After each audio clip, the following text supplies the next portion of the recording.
में बीजेपी नेता और पूर्व मंत्री हर्षवर्धन पाटिल के दल बदलने की चर्चा है। पाटिल शरद पवार की पार्टी एनसीपी में शामिल हो सकते हैं। बीजेपी नेता ने शरद पवार से उनके आवास पर मुलाकात भी की है। उधर बीजेपी का कहना है कि अगर पाटिल शरद पवार के साथ जाते हैं तो उन्हें अपने फैसले पर पछतावा होगा। उत्तराखंड पुलिस विभाग में शीर्ष नेतृत्व के बदलाव की तैयारी एक बार फिर जोर पकड़ रही है। प्रदेश के 12वें कार्यकारी डीजीपी के रूप में 1995 बैच के आईपीएस अधिकारी अभिनव कुमार की ताजपोशी 30 नवंबर 2023 को की गई थी। ये नियुक्ति तब हुई जब 5 राज्यों में डीजी रैंक के अधिकारियों की कमी के कारण सुप्रीम कोर्ट के निर्देश के अनुसार कार्यकारी डीजीपी नियुक्त करने का विकल्प अपनाया गया।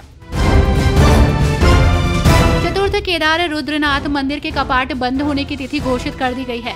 आगामी 17 अक्टूबर को कार्तिक संक्रांति के दिन रुद्रनाथ मंदिर के कपाट शीतकाल के लिए बंद कर दिए जाएंगे। उसी दिन रुद्रनाथ की विग्रह डोली पितृधार, पनार, बुग्याल और ग्वाड़ गाँव में जाग देवता के मंदिर से होते हुए सूर्यास्त होने से पहले शीतकालीन गद्दी स्थल गोपीनाथ मंदिर पहुंचेगी। भगवान रुद्रनाथ को लगने वाला राजभोग लिविठी बुग्याल में लगाया जाएगा। उत्तर प्रदेश में होने वाले उपचुनाव को लेकर सभी दलों ने तैयारियां तेज कर दी हैं। इस बीच इसी कड़ी में समाजवादी पार्टी में पूर्वांचल में अपने गढ़ आजमगढ़ से संविधान बचाओ पीडीए सामाजिक न्याय साइकिल यात्रा की शुरुआत 2 अक्टूबर गांधी जयंती से की गई और ये साइकिल यात्रा कुल 9 दिनों तक चलकर 10 तारीख को अयोध्या की मिल्कीपुर में नेताजी की बरसी पर समाप्त होगी। हरियाणा में विधानसभा चुनाव के मद्देनजर राज्य के सभी स्कूलों को बंद रखने का फैसला लिया गया है। शिक्षा निदेशालय ने प्रदेश के सभी सरकारी, अर्ध सरकारी और प्राइवेट स्कूलों के लिए 2 दिन की छुट्टी की घोषणा की है। हरियाणा में 5 अक्टूबर को विधानसभा चुनाव को लेकर वोटिंग होनी है। शिक्षा विभाग ने यहां 2 दिन यानी कि शुक्रवार को, शनिवार को अवकाश की घोषणा की है। केदारनाथ धाम यात्रा 2024 में श्रद्धालुओं की संख्या में भारी वृद्धि देखी जा रही है। पहले चरण के बाद दूसरे चरण में प्रतिदिन 8 से 11 हजार के बीच यात्री बाबा केदार के दर्शन कर रहे हैं। अब तक 12,60,000 से अधिक यात्री दर्शन कर चुके हैं। यात्रियों की संख्या बढ़ने से यात्रा पड़ावों पर रौनक दिख रही है।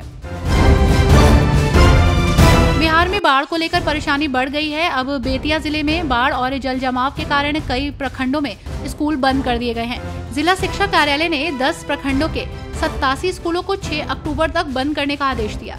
संबंधित स्कूलों में कार्यरत शिक्षकों को अन्य स्कूलों में प्रतिनियोजित करने का निर्देश दिया गया है। कर्नाटक के मंत्री और कांग्रेस नेता दिनेश गुंडूराव के बयान पर विनायक दामोदर सावरकर के पोते रंजीत सावरकर ने कहा कि ये सरासर झूठा आरोप है और ये कांग्रेस की परंपरा रही है कि वीर सावरकर पर झूठे आरोप लगाते रहें और उनकी बदनामी करें, क्योंकि कांग्रेस ने असली इतिहास दबाया है। वो सिर्फ यही कहते हैं कि गांधी नेहरू ने आजादी दिलाई और जब नेहरू ने आजादी दिलाई तो उनका वंश ही सत्ता में रहे। भाजपा सांसद अनुराग ठाकुर ने कहा कि कांग्रेस और ड्रग डीलर्स के बीच का रिश्ता आज पता चला है। तुषार गोयल नाम का व्यक्ति कांग्रेस से जुड़ा है। कांग्रेस के बड़े बड़े नेताओं के साथ इनकी फोटो है। इस व्यक्ति को 5,000 करोड़ के ड्रग रैकेट के साथ पकड़ा जाता है। इनका नाम सामने आया है। क्या ड्रग का कांग्रेस चुनाव में इस्तेमाल करती है? इसकी गहराई से जांच होनी चाहिए। वीर सावरकर की विचारधारा पर कर्नाटक के स्वास्थ्य मंत्री दिनेश गुंडूराव के बयान और चित्पावन ब्राह्मण होने के बावजूद उनके गौमांस खाने के दावे के बाद महाराष्ट्र के उप मुख्यमंत्री देवेंद्र फडणवीस ने 3 अक्टूबर को कहा कि कांग्रेस में लोग सावरकर के बारे में कुछ नहीं जानते और केवल अपमान करते हैं। ये लोग सावरकर के बारे में कुछ नहीं जानते, वे बार बार उनका अपमान करते हैं। सावरकर ने गायों पर अपनी राय बहुत अच्छी तरह व्यक्त की। उन्होंने कहा था कि किसान के जन्म से लेकर मृत्यु तक गायों ने उनकी मदद की है।